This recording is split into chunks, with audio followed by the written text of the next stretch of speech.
make it a big email today. I can take it back like that. Whatever I can.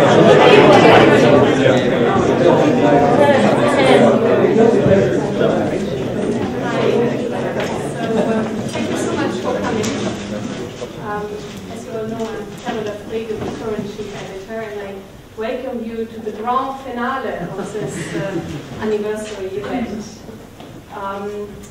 The topic we want to discuss in this panel is the open or unresolved problems in government research. And this is not a very original idea, of course. As the economists among you probably know, it goes back to a German mathematician, actually, David Hilbert, who in 1900 created a list of the 23 unsolved problems in maths. And with that list sort of shaped the discipline of mathematics in the 20th century. Not that we're trying to do the same here, but the idea is really to create a discussion and a reflective discussion of what problems we actually solved in our discipline in the last 50 years, which ones we didn't, and what we should do to solve them. Okay? As simple as that. Now, in this regard, we have invited the former chief editors to start the discussion. As you know, from Ben Roberts onwards, David Metcalf took over the BJIR, and he did it from 89 to 95. And he had a chair in labor economics at the LSE and the then Industrial Relations Department. And he was then succeeded by John Kelly, who was also then a member of the IR department. And he did it from 96 to 98. And then came Steve Wood, also then a member of the IR department, who did it from 99 to 2003, and then it moved externally to Heery, who did it in 2007, and I brought it back to LSE in 2008.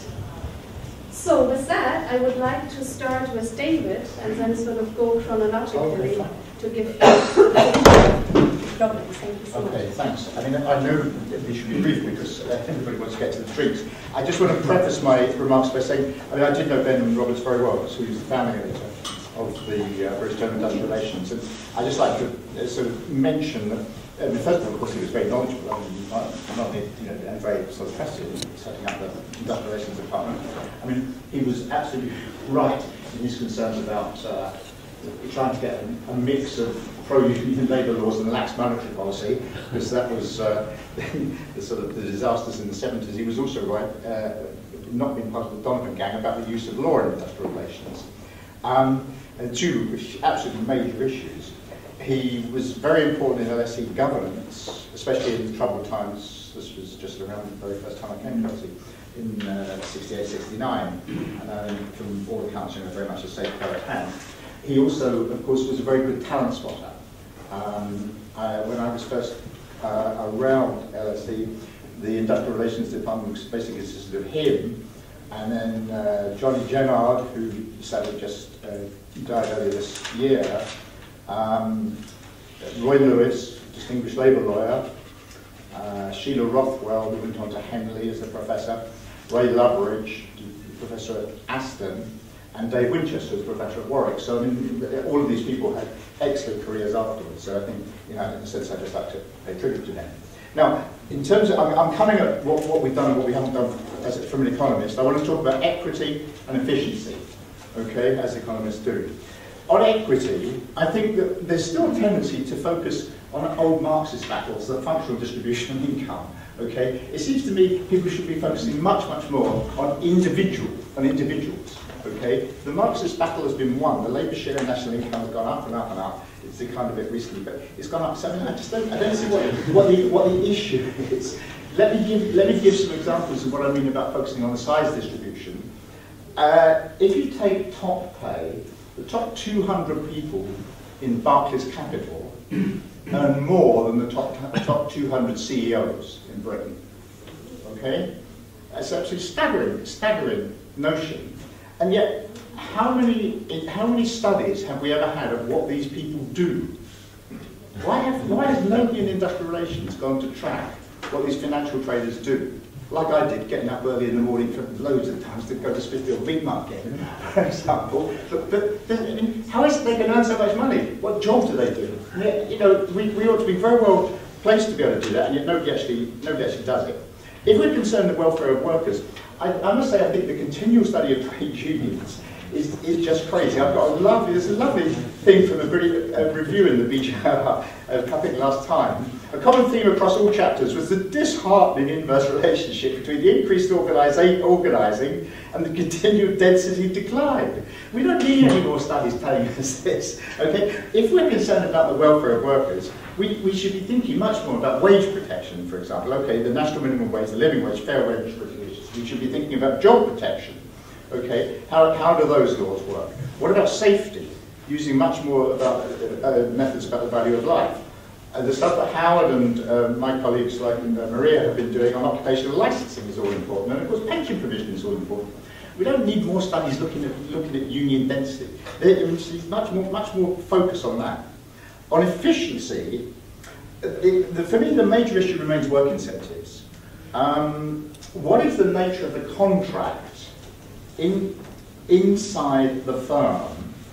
Okay, the worker and the firm. I mean, essentially the issue is controlling moral hazard. Okay, so it's monitoring and incentives and ownership, and those sorts of things. Now, I don't know much about organisation and behaviour, only whatever you want to call it. Okay, so I may not be getting this exactly right, but it seems to me these people who study organisations have got no notion of contracts inside the firm. I mean, if you read the Milgram and Roberts book, that's exactly what the core of that book is for economics and management. But the OB stuff now, they do some reciprocity, giving and receiving or something. But I mean, it's got nothing sort of central to the nature of the contract. So I'm not wholly sure what they do, I have to say. The other thing, especially after in this conference, perhaps I shouldn't be saying this, but I will because you've got to keep awake, is in geography, they add the word spatial to everything to claim it for geography. And I think there's a sort of a tendency in industrial relations or labour relations that we add the word global to things to sort of claim it. And I must say, I think that this is a terrifically important issue. I mean, indeed, in some senses, it's dominating the world. But if we're thinking of true globalisation, what is it mobility of, as it were? Well, it's mobility of capital. So let's go back to our banks. Are there threats to relocate, for example, serious or not? I thought we could probably say something about that. It's mobility of goods and services. So, I mean, there's a lot going on with offshoring, for example. There's also huge, if you take the ICT sector, information communications, and whatever the others, the T is for technology.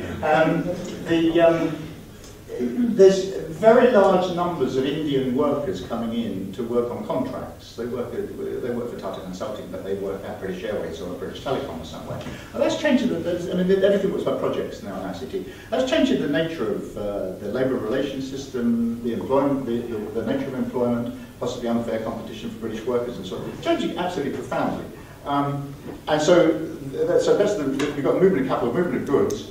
You've also got movement of people, i.e. immigration. I mean, the question of what that does to the nature of production, what we actually produce, what it does to production technology, and of course what it does to workers, and what it does to the welfare of British residents. I mean, by far the most important thing on immigration, but it never seems to get measured properly. It's very difficult to measure. It never gets discussed properly. Is for what would happen to Japanese inward investment, for example, if you make it more difficult, or what would happen to the law firms in the city if you make immigration more difficult.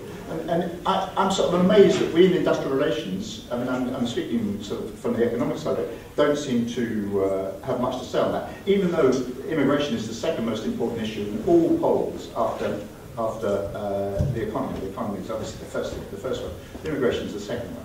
So I think that the whole question of globalization in terms of mobility of capital, goods and services and people very important, and in a sense, even though lots of the papers touched on this today, maybe not quite centrally as one might wish. Thank you.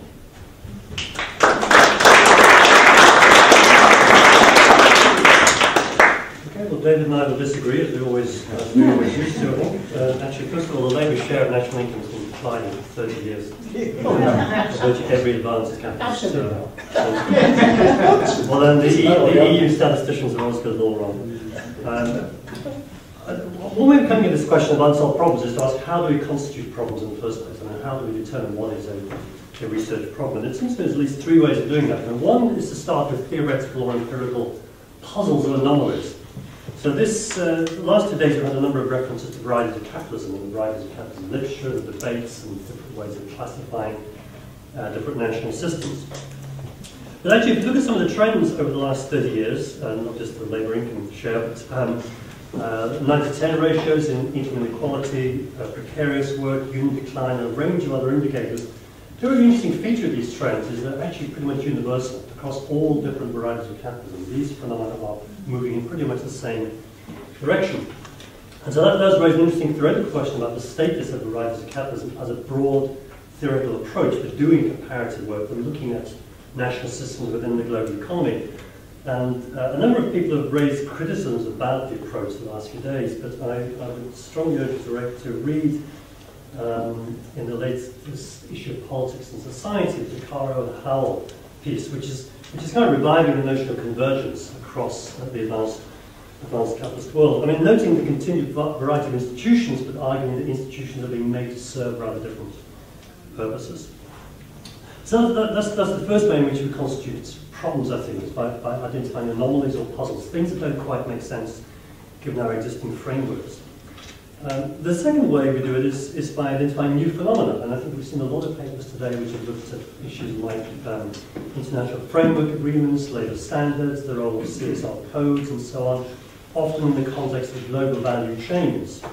I would guess that probably over the next few years we may find a lot more work looking at the institutions of the European Union, whether it's the EU 27, the 28, the 26, the Eurozone countries, the role of the European Central Bank, and so on. Again, good examples, I think, of new phenomena. And it seems to me that the field of IR has been actually very good, as evidenced in this conference, at picking up these kinds of new issues. The third way in which we constitute problems for research is on the basis of political or ideological values. And here I think, again, I disagree with David, as you won't be surprised to hear, and neither will he. The decline of the labour movement, and I don't just mean the unions, but various other forms of worker representation and of leftist political parties, is a huge problem. For a variety of reasons. It's a problem because it opens up wage inequality, it exposes workers to vulnerability, to threats, to precarious conditions. It has implications for the political system. One thing that unions are doing, are very good at doing, which is not so well known, is actually mobilising people to vote in elections and take part in the political process. So I think for those of us who are concerned about the broad social and political role as well as the economic role of labour movements, I mean, there is a whole set of issues there to be looked at. David is tired of articles about union density decline, and I kind of agree. I mean, we sort of know the story about why density is declining in different countries, and that's fairly well established. But I think the more interesting questions are what, if anything, can either unions or other forms of worker representation do about that. We've heard some interesting papers about coalition building, for example. There's also a broader issue about political representation. Given the right to the drift of social democrat parties over the last 20, 30 years in Europe, I mean, there are big problems in the relations between unions and political parties, and big problems, as we've seen in the last few years, with the dominance of the neoliberal austerity programs for workers and the victims of these programs to find an effective political voice. And it's interesting to look at the elections in a number of countries in recent years where really the voters have not been presented with many clear-cut alternatives to the austerity programs, at least by the mainstream parties. And where there are alternatives, actually parties of the far right have been the prime beneficiaries, and which are rising everywhere. The parties of the far left are not doing so well. The parties of the far right, and David mentioned immigration as the second most important issue, and if you look at polls of voters, that's true not just here but in many other countries. And this is partly what fuels the rise of the the far right in Austria, Belgium, Netherlands, Finland, Sweden, Switzerland, most obviously, but a wide range of countries. Lowell, I think, mentioned earlier today the slightly less unpleasant face of the Front National in France, Marine Le Pen, is making quite a big splash. And we know from previous economic recessions the far right, on the whole, does tend to benefit from these sorts of economic and political positions. And this is a problem not just for the obvious reasons, ethical and other issues of that kind, but also because of the threats that it poses to labour movements and to the wider political system. I also think, going back to something David said about the people at the top, the traders and the rest, we did hear 1 or 2 papers about private equity funds and so on. We do, I think, actually rather more research on like what I would call the enemies of the labour movements, the OECD proponents of flexibility, the IMF, the World Bank, etc., etc. What Leslie declared an excellent book 10 years ago called The Transnational Capitalist Class. I mean, this force in its many different fractions is clearly enormously influential, enormously powerful, and poses a huge threat to a wide range of economic, social conditions and to and actually to political rights, if you look at the emergence of now technocratic governments across Europe. So I think there is a broad range of issues that I think we can constitute as problems, because not everyone will agree on what are the interesting problems to solve. David and I probably won't agree, I think, but we may agree on some. But those, I think, are some of the ways in which we construct our notion of what it is constitutes a problem. Of course, what's a problem in one setting isn't necessarily a problem elsewhere. I was struck by Eileen Applebaum's phrase, I think yesterday, when she referred to people losing their jobs in the States, and kind of shrugged and said, well, that's not really a problem, you know, people just lose their jobs, that's the market, nobody thinks there's any interesting issue or question there to research or investigate.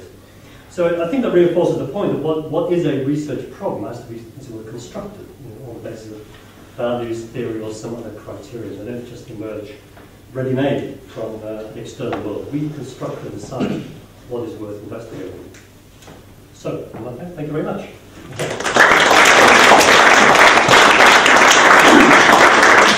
My talk follows really nicely from both, because I agree with everything you said. I don't see any disagreement. And in fact, you can see what I'm going to say is the implications of David's talk, actually. And I was the one who introduced the strapline, International Journal of Employment Relations, in the 2000. And another way of looking at what I'm going to say is, what is the implications of that strapline? I think the problems I'm addressing are at a higher level than perhaps you wanted, Carola. I'm addressing the problem of the nature of the subject of industrial relations, and then I'll look at the topics, you know, the topics that you're interested in, and then I'll look at the status of a problem I think that's been dealt with us is the status of descriptive historical work. And the bottom line of my talk, and I hope it's going to be the bottom line of all of our talks, is that we have led ourselves into a position of low confidence, and we should get on the offensive. And that's my first message. We should become offensive and use, doesn't matter what you call it, employment relations, it doesn't matter what you call it, but I think employment relations are better. And we should start to use this as a node and a magnet for getting all studies of work into our box, as it were, or whatever you want to call it. That's the first message I've got. The second message is that the last 10 years we've been incredibly successful. And I'm going to use the Millennium statement that I made as a benchmark to see how we've progressed. I agree with some of David's sort of veiled criticism. You know that we have been a bit obsessed by trade unions and globalisation and so on. And then the third thing is we shouldn't be defensive about descriptive work. We shouldn't be defensive. This subject has a better record of historical, I call it contemporary history. And of course with longitudinal data we'll have proper history. And we should be proud of it. I once told the director of the London School of Economics, he said, your subject's dead. He actually said it to me, and I said, okay, but we can tell you how many shop stewards there are. And this was when there were homeless people outside the LSE, and you've got the social policy department that is the Fabians, the child of the Fabians. And you couldn't tell me how many homeless people there are in England. I can tell you how many shop stewards there are. I didn't point at him, of course, because I was as you said, I got rather angry about it. And I left the London School. It was one of these deciding moments of my life. You know, I was there with David. We used to walk home, and I remember David being quite rude to all these homeless people. But that's a separate.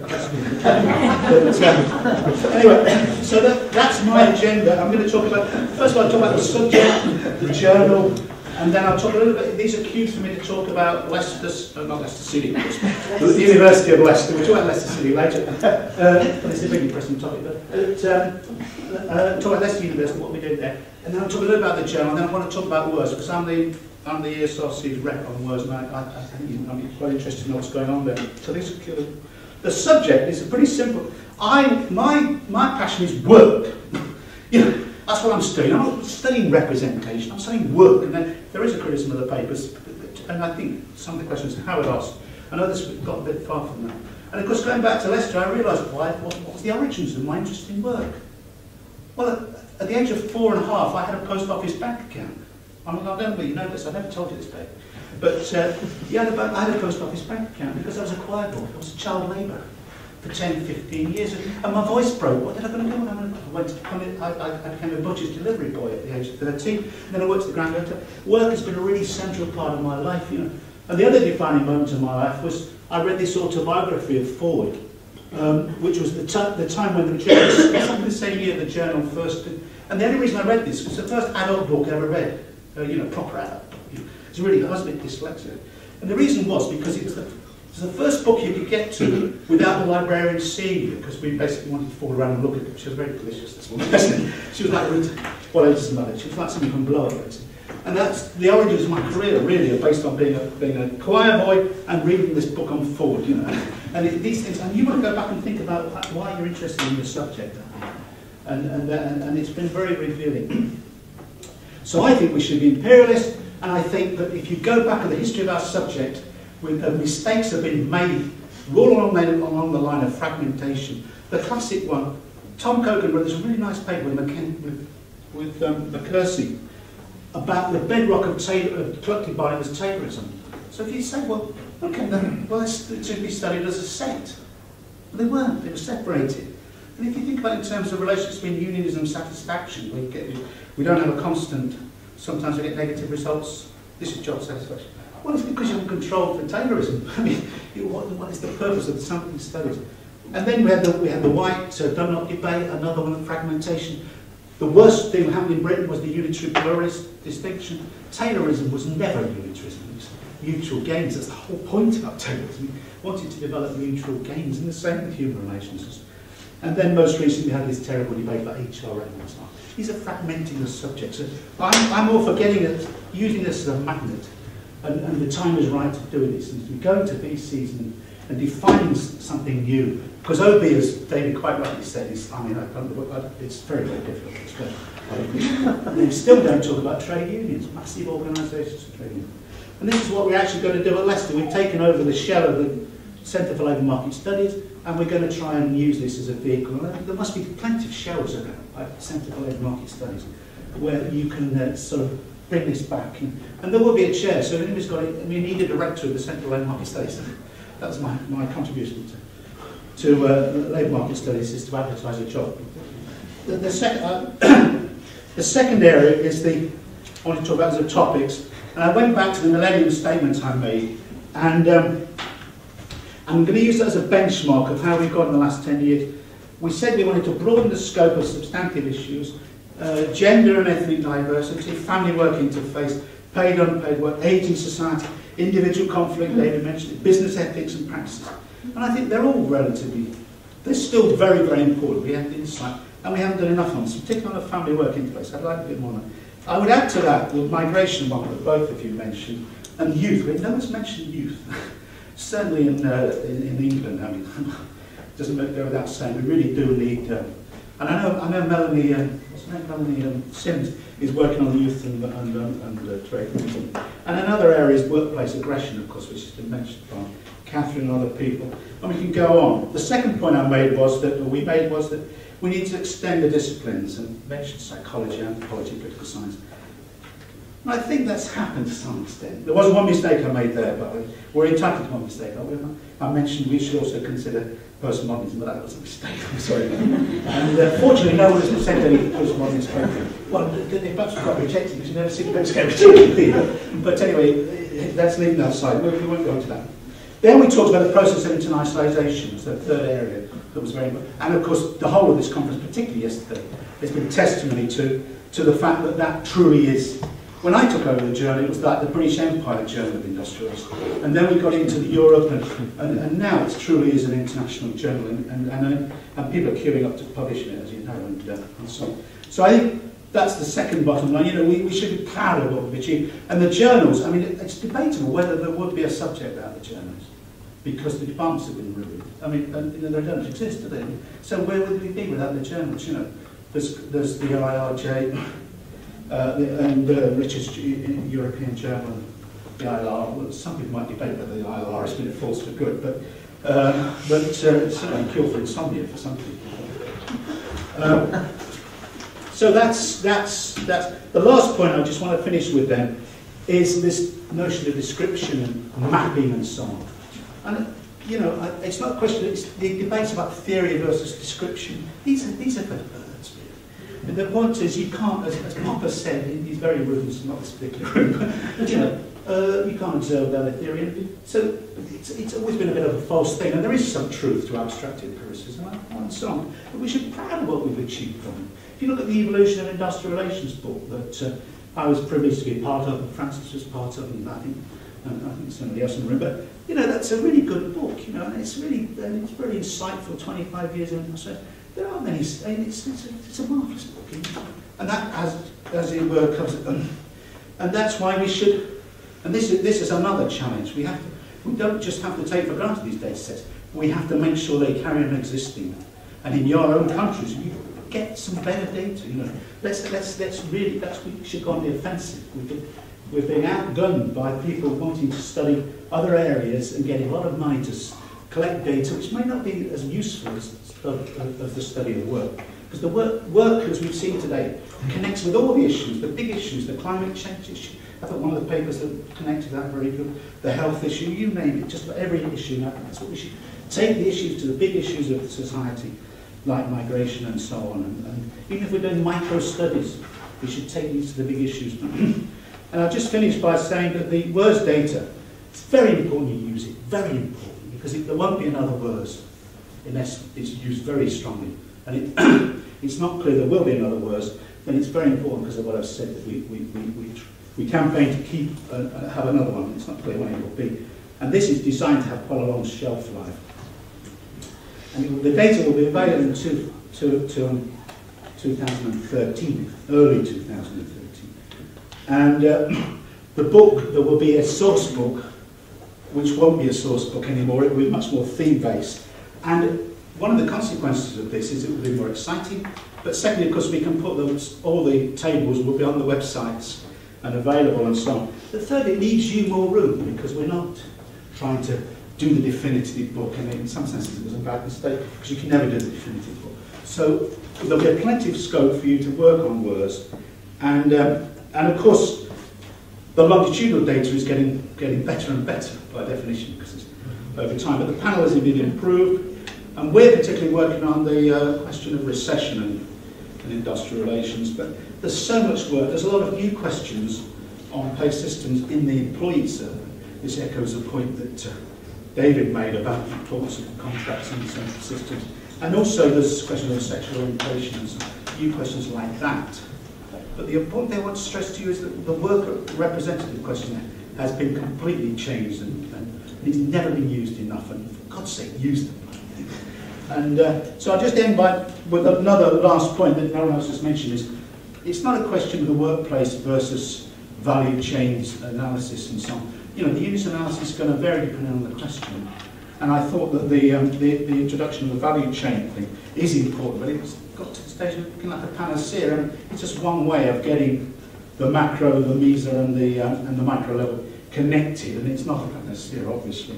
But and I should say that was one of the failings. We tried to get a question on supply chains and a few questions, but we just, for the developers, couldn't do it in the. And that was the one area I lost, actually, I should say. And on that note, unless this is a spoiler, since we usually lose, I'll sit down. Thanks very much.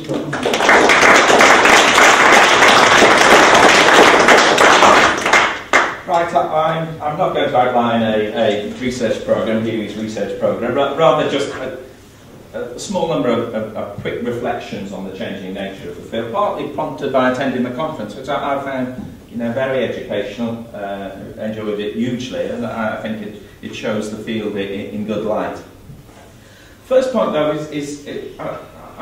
and this relates to something that John was saying about the identification of research problems, is the field is not marked by consensus. There is contention within the field of industrial relations, as there must be within any academic field. If we use the old Fox terms, unitary, pluralist, radical traditions, then they will inevitably identify different and competing research problems.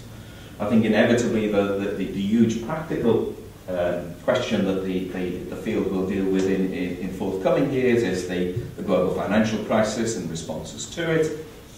The unitary wing, I suppose, will be concerned with questions of how employee engagement or commitment is maintained in the context of austerity. The pluralist centre will be concerned with how the interests of employers and workers are balanced through effective systems of representation or regulation. The radical or critical wing will be concerned with the emergence of a Polanyian counter-movement, to use the term that Lowe used this morning. Second point I would make is that I think that the centre, the pluralist centre, has become more critical within the field.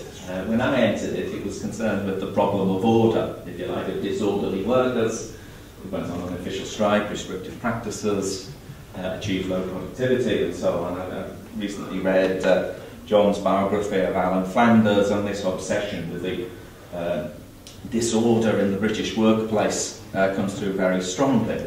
I think now we're much more concerned, those of us within the centre of the field, we're much more concerned with disorderly markets, disorderly managers, and the problems for labour within a context of hegemony is the term I would use. So that we're concerned with questions of inequality, of income, declining job quality, precarity, and so on. Third point is I wrote something with Carola a few years ago in the journal about new actors, the need to study new actors in industrial relations, and there's been loads of them featured in this conference on the employers' side, international financial institutions, private equity firms.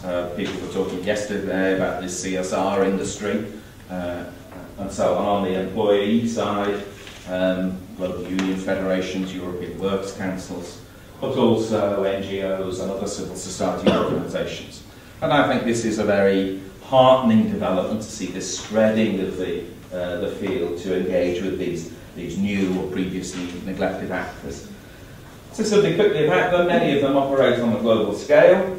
I think many of them, particularly on the worker side, what distinguishes them is they tend to use soft forms of power, rhetoric, symbols, legitimacy, expertise in order to try and achieve their representative goals on behalf of workers.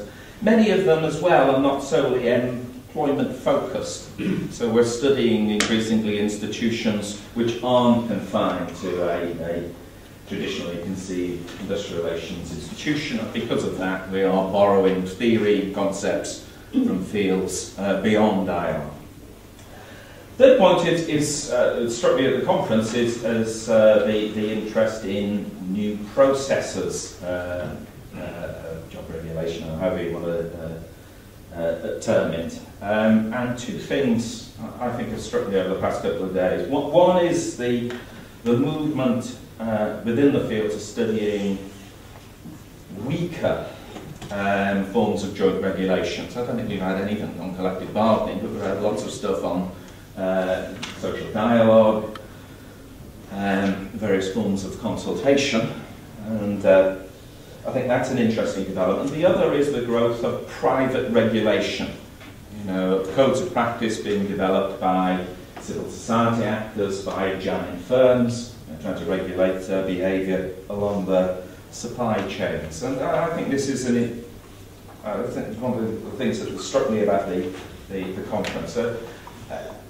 One of the issues that emerges from this, I think, is the relationship between different processes. I think one of the most interesting papers was the presenter is at the back there, Richard Locke. Sorry, I forgot your name, but Richard Locke. We talked about the relationship between these different forms of regulation, and I think looking at that, if you like, hybrid forms of representation of workers or hybrid forms of regulation of labour markets is going to be a critical or very fruitful line of analysis in the future.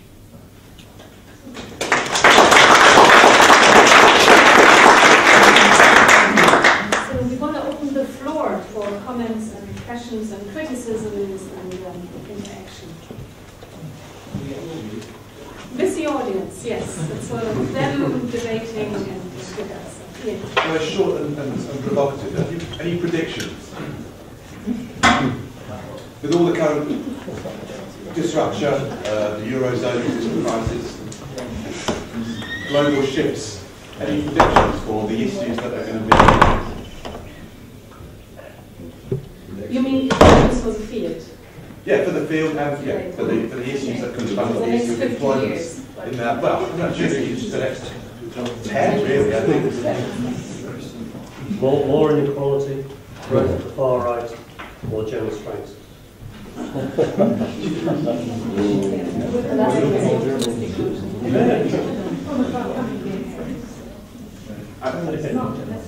I don't think our job is to predict the future, but that's just and I don't think we can. Yeah, still sticking with thinking of problems unsolved. I'd like to make one short note of approval for something specific that David said, which was about looking at these top earners. Because it strikes me as the biggest single thing that's changed in the labour market over the last 15 years is not the 90, it's the 99-90 ratio. And some economists have written about it, and they, as far as I understand, explain it in terms of changing customs and norms and attitudes, which surely ought to be the field of industrial research. I think that's a really good point. But my addition to the list of unsolved problems is how to write good interdisciplinary material. And I think that it's quite interesting that it's a long standing objective. I mean, ESRC likes to have multidisciplinary stuff and that. And yet when you look across, you see really the decline in multidisciplinarity, I think, in higher education. I mean, I spent 11 years at Kent, when David was there well before that. Started off in this multidisciplinary ideals, but they're all specialised now. And there's lots of forces at the top presenting that. And also, I think there's this problem of being interdisciplinary when we write. And I'm only saying this is BJIR sells itself as a sort of multidisciplinary journal par excellence. And I guess so many papers where you get one from one discipline, one from the other discipline, and you don't understand what they're talking about, not enough effort. So I do think that's an unsolved problem as to how to do good multidisciplinary work. I don't know the full answer to it. Yeah, it's answer and then I think we've got to distinguish between multidisciplinary. I always think this is a good area where subject where we're not that worried about disciplines. No, we come from, we use methods from psychology, we do different methodologies and the subject. But behind my point would be that I didn't make this point, but I had in mind occupational psychology was making the point we become a magnet. But this subject's dying completely, occupational psychology. It's not dying amongst consultants, but there's been wiped out by universities because psychology departments don't want it and so on and so on. So that's what I had in mind, that we become. But most people are relatively, back to the training of PhD students, is the lines that ask the question. And also, maybe you're also right, that the so-called disciplines are still very important in academic management and concepts. But I'm pretty optimistic. Most PhDs are well trained in lots of different methods, and so methodologies are very important to this. I'm very optimistic, yeah. No, I was just going to say, if you look at the academic career structure and incentive systems, the incentives for geographers are to publish in geography journals, political scientists in poli-sci journals, and so on and so on. And for somebody to go out of their core discipline into an IR, another field like IR, is oftentimes high risk and carries costs.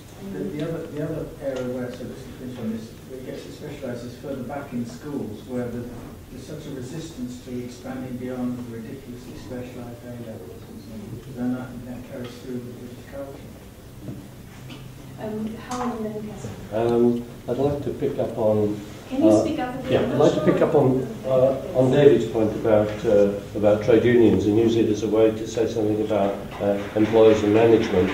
I mean, I think two things, or several things that kept the study of trade unions going. One was indeed trade union decline, and lots of people spent a lot of time looking at that. And then, of course, people started to look at the possibilities for revival, which I think, I agree with David, has been a less fruitful field. But one thing that did also have an impact and kept the study of trade unions going was the book What Do Trade Unions Do?, where people actually started to look at the economic and social and other effects of trade unions.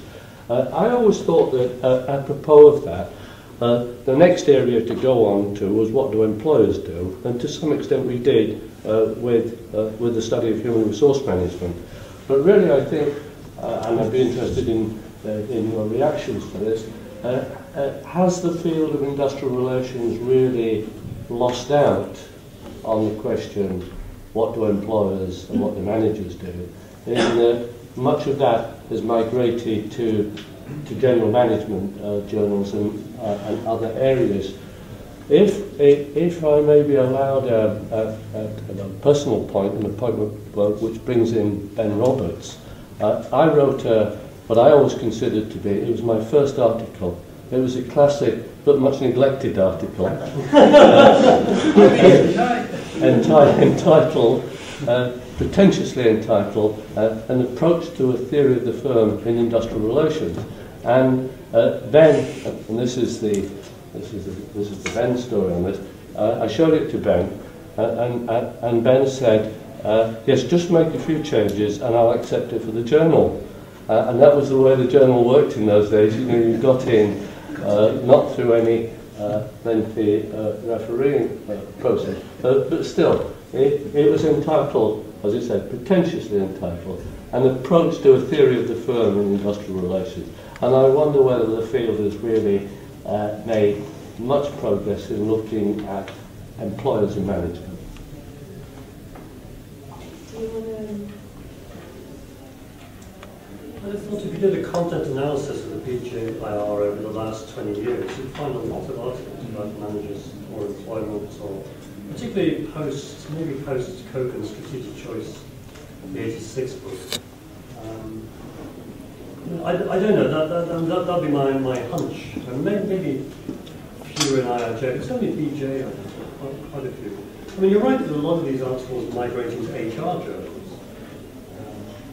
for all sorts of reasons, but despite Steve's ambitious ambition, there is a limit to how wide a range of topics we can corral inside the boundaries of the IR field. It's unambitious.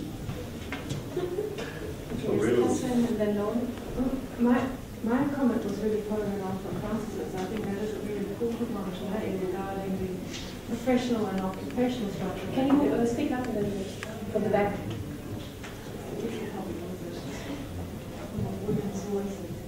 No, you just shout to them. Well, I was really wanting to pick up on that point rather than encouraging more discussion. It was about professional, the occupational professional institutions that we, especially in the United Kingdom, are under regarding the RAF and the enormous constraints that are exerting upon the shaping of our occupation. The institutions that we were squeezed into regarding this, and I think that does pick up Francis's point about why is this happening. I think that we're not addressing that fully. We're actually complying with it necessarily, of course we have to, but we're not really analysing the effects of this, this concerted managerial effort that is shaping the academic intellectual inquiries that we actually, the ambition that you're speaking of, Stephen, is compromised by these institutional constraints. Careers that most people, the journals, the trajectories of people, we encourage our young people into this. And I disagree that our PhDs are widely educated. They're not. They're increasingly, they're smaller and narrower programs than ever. Can I just take a point about, I won't take the second point, so I mustn't go for questions. I mean, I was obviously brought up in LSE and all that, but you've got to remember, the best universities are sort of matrix organisations, or even more acute, whatever. Whilst you write about disciplines and all the points that you make, what research centres are about are creating interdisciplinary work. And, the Centre for Economic Reform may not be disciplinary now, but it certainly was once or multidisciplinary. And the institute that I was in, work psychology, where John started, that was a vibrant place, and we didn't have any problems with the ref because we were publishing American journal articles. It was one of the few places that did that in Britain. So they don't have problems with the ref because they all got forced articles. So and when you talk about it, it's very complicated. But don't forget, the universities are highly matrix. Well, the obvious matrix organised is Oxford. We've got colleges and that. So I mean, they're very complicated things. And I think there's plenty of space to create centres of employment relations. I don't see any problem. I do it's funding, but where there's a will, there's a way. Well, first I want to thank Ed for putting me in the radical wing, because but some of my old radical friends have long accused me of selling out, and so I'm going to quote you on that. I appreciate that. But I do want, but my old friends are right in the sense that I don't think there's anything radical about wanting to insist on looking at a historical perspective, on a broad comparative perspective, on understanding this moment in history. We've had 30 golden years and we've had 30 neoliberal years, and now we're just in this deep crisis, and that has a great impact on everything that has to do with work, industrial relations, and I think we have to understand things. The Stevens comment about the ILR review is a point well taken. I mean, that journal almost died because the articles got so narrow and so ahistorical and so economistic. And the BJIR, to its credit, I think has been a much better journal, has been a rich interdisciplinary journal the last 10 years. I think Stephen is also right about work being at the center of everything. But understanding it, it's just, if we just look at narrow questions, we're going to get narrow answers, and we're going to lead narrow lives, and we're not going to have a narrow meaning, But we need to look at work in this broader social, political, and economic context, especially at this time in history. We should be doing engaged research, helping the world figure out, where we're going to go from here, because we're in deep crisis. The last thing I want to say is just, by way of rescuing the ILR review, we've now handed it over to Rose Butt, whose job is to revitalize it and make it broad and so on and so forth. So your criticism as well. Thank you. Well, I was going to say, I'm a new researcher in the field of employment relations and labour standards, and what I'm looking for of you to say is, where do I get the money to do all of this research, so all of these problems that we've highlighted, particularly if we want to look at work in a global or institutional broader view than just the European Union. So, that's really the question. I was in China earlier this year, in the Philadelphia region. I've got lots of opportunity to do research there, but I need to know where the money is. In China. Well, in the bank. The bank. Top 200 above this capital. Yeah. The rich have got it. So help me find the money. Yeah, I'd like to come back to the point about the descriptive historical nature of the field and its relation to theory. And I think all of you kind of went quickly past theory. And I would say, don't we need a lot more and sort of better theory, also as a way to sort of engage with other fields? I think industrial relations is a great tradition. It has its strength in the kind of field work and actually looking how work is done, and that means we all know a lot, but I think we don't often communicate what we know. So an example that came up in the conference, I think, is the Csr debate. There's a huge field of CSR research out there. Companies are all interested in this. They're not interested in industrial relations, but they're interested in social responsibility. And none of those people, either at the companies nor the researchers, know anything about labor rights on the ground. And a lot of the kind of empirical insights that came up, particularly yesterday in the conference, so people don't know what an IFA. So don't we as a field need to be sort of, communicating more outwards and engaging somehow in the theory, so that, people doing those topics can't sort of just ignore us, basically. So, yeah, what to do in terms of theory building and who's our audience?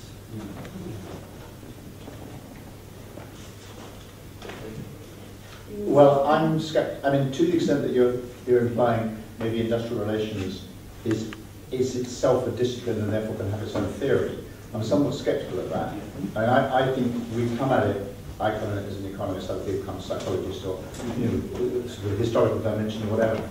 And I mean, I like working with other people, but I don't see, I mean, although, if you go back to the Dunlop books and to some extent the Copen books, they were very nice sort of trying to put these together. But I don't think I would describe that as sort of theories with, the standard, if somebody mentioned Popper, type of approach. So I'm very much in favour of whether you call it inter or multidisciplinary type of approaches. But I'm not sure I would think, and you could be proved wrong, but presently I don't think industrial relations has got its own theory with which to develop the subject.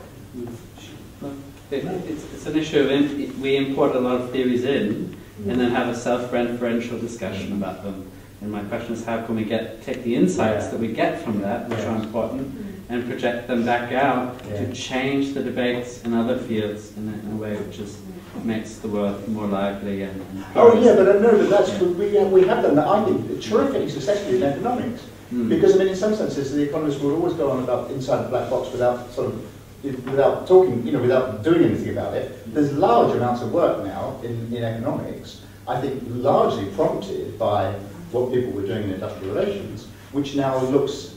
I mean, sometimes using nice case studies, but sometimes pretty sophisticated econometrics, trying to get, in inverted commas, inside the black box. And part of that's the availability of worse-type data, or McKinsey's being prepared to come and spend a lot of time in, say, in the LSE and the Centre for Economic Performance, and providing huge amounts of data about management practices and what the outcomes of that are, for example. So I mean, in a sense, I think that I can give an example from my area where that has definitely gone on. So I think there's a slightly complicated issue about the boundaries of the field. I mean, if you go to the SASI conference, which you know very well, there are large numbers of people that are doing work on work and industrial relations, especially comparative work. Some of them would define themselves as industrial relations scholars, but many probably would not. They'd say they're political economists or comparativists or whatever. So I'm not entirely clear where there is a group of, as it were, hardcore IR people and the others. I think the boundaries between our field and adjacent areas got very fuzzy. SASI, I think, is a very good example of that, where you get some IR people and a whole bunch of others. Some of the sociology conferences, again, a good example. WES, Work Economy Society, published a lot of articles 10, 20, 30 years ago would have ended up in IR journals. So again, there's a lot of people working around the fringes and the boundaries of the field. I think have got a little loose and fuzzy. So. Yeah, I'm concerned more with how we communicate what we do to the outside world, and a little taking off from what Greg was saying. So it seems as if we've become like any other academic field. We publish our stuff in narrow little journals that nobody reads, except for academics. And it's okay maybe for several disciplines to do that, but we can't do that because we're an applied field too. I mean, we've forgotten where our roots are, and I think that it's really important for us not only to do all the narrow things to get promotions and tenures and all of that stuff, but to also publish in forums like books and things where where the world gets to know what we do. I mean, nobody that I know that I've met on a plane or in a train has ever heard of the Industrial Labour Relations Review or the British Journal of Industrial Relations, but they understand what's in a book, and so I think it's really important because I mean, especially in this country where you have this what do you call it, REF, etc., that doesn't give much weightage to books. I mean, this is what you have to change too. The incentives have to change so that we can do research that is relevant and get it out in the public domain. Which I think a lot of our academics are quite heavily involved, at least over here, in public domain, public policy in various ways, and David's membership of the local very good example where you take work on labour markets, determinants of wages, impact of raising wages and employment, etc., and you carry that into the Commission and advise government accordingly. Yeah, but that's the exception. You set the level too low. There's a long history of again, we shouldn't beat ourselves up. Compare a lot of disciplines. We're doing others, health and safety, reading and words is. No, we're not doing too bad. And you may poo-poo the RAE, but these impact cases, they are in the direction you want.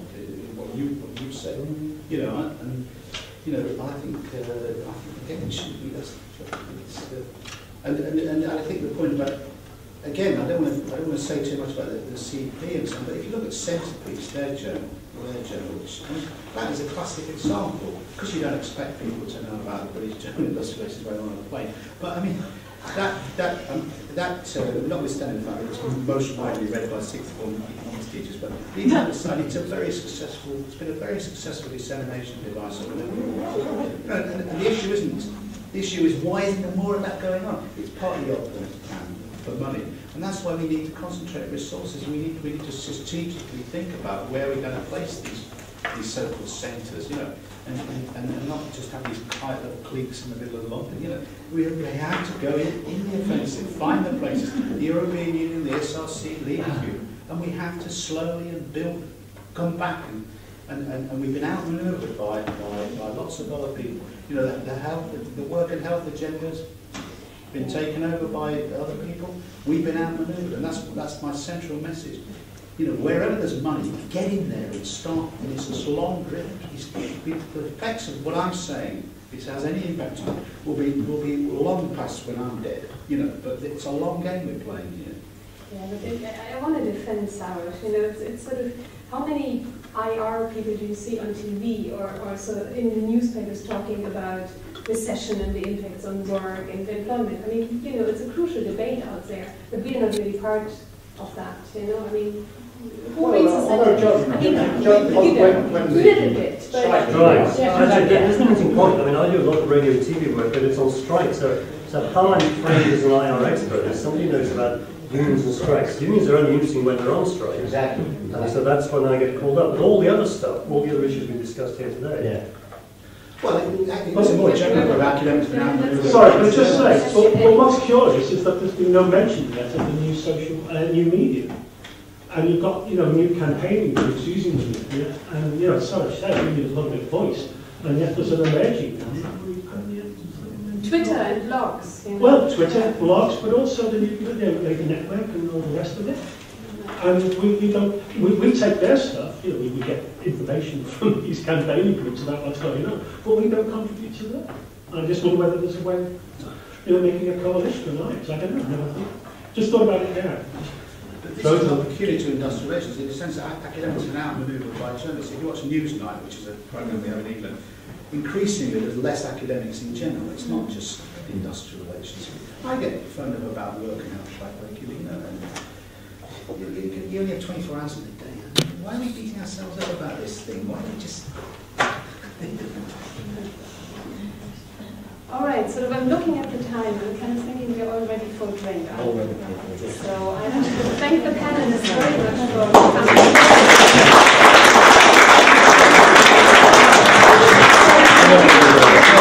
coming.